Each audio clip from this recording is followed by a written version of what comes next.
On December 17th, 1944.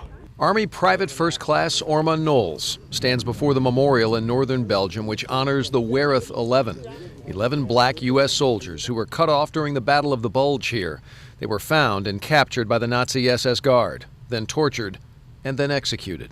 The memorial shares the story and the names of the 11. It was built by the Belgians, something that is not lost on Ormand. These people didn't have to do this, the things they did to carry on this memory. Knowles served the United States Army as a guard of supplies and of German prisoners. Important jobs, with certain, at times, humiliating limitations. They allowed the German prisoners to go in those PS and sit in there and drink wine. If we went in there, we could only go in and take something and get out. And that was the Army's fault, because the Army was just that way. I thought I could have handled this.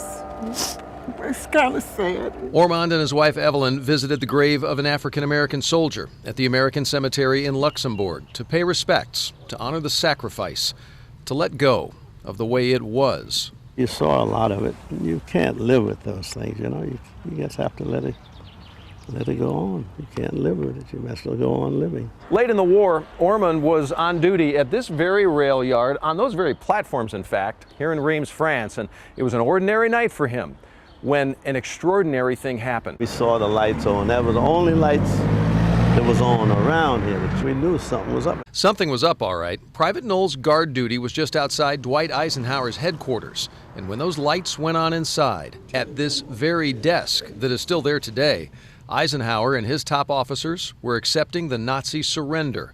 The war in Europe was over, and the boys outside were among the first in the world to know. I got to tell a lot of people, they said, oh, the 8th. I said, no, it wasn't the 8th, it was May 7th.